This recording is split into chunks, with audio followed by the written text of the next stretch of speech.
يعطيكم العافية. بدنا نشرح عملية الضرب للصف السادس. عندنا الرقم 11430 بدنا نضربه بالرقم 125. طبعا مثل ما بنعرف بدنا نبلش من الآحاد.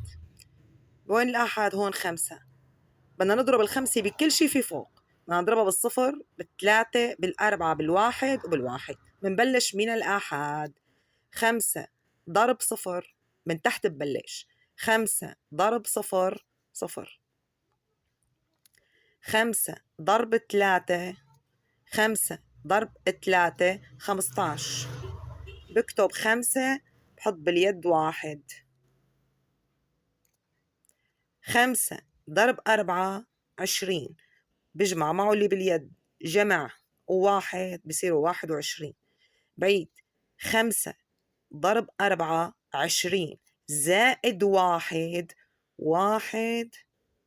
21، كمان 2 باليد. 5 ضرب 1 5 زائد 2 7. 5 ضرب 1 5. خلصنا من ضرب رقم الآحاد بالرقم اللي فوق. بدنا ننتقل للعشرات. عندي 2 بخانة العشرات، فالضرب والترتيب بده يبلش من خانة العشرات. هون آحاد، عشرات، مئات. أنا عندي عشرات فبدي بلش بالعشرات. 2 ضرب 0 0، خانة العشرات.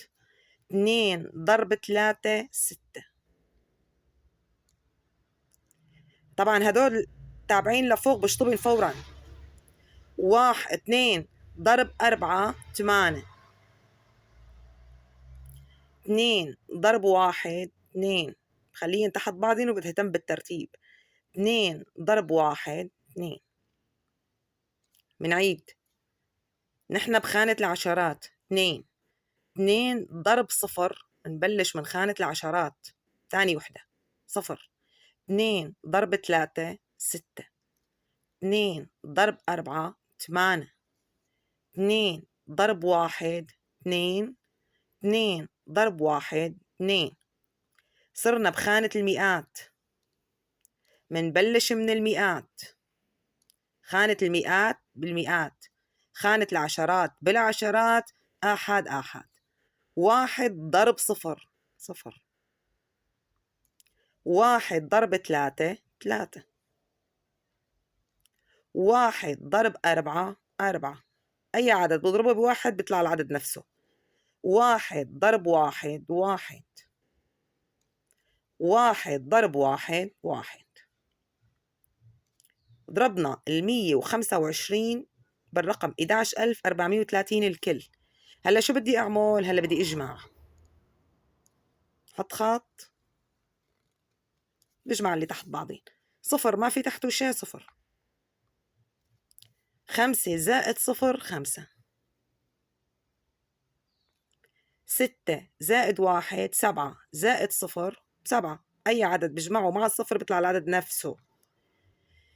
7 و8 15 و3 18. حط باليد 1. 5 و1 6 و2 8 و4 12. اللي ما بيعرف يجمع عادياته عادة، مهم يطلع الجواب صح. 2 و1 3 و1 4، وبتنزل الواحد. بدنا نقرأ الرقم الناتج. بنعد كل 3 ومنجزئن لحالي. 1 2 3، حط فاصلة صغيرة هون بصير كتير سهل قراءة الرقم. 1 2 3 ومنحطها هون. الرقم اللي ناتج 1,428,750. يعطيكم العافية.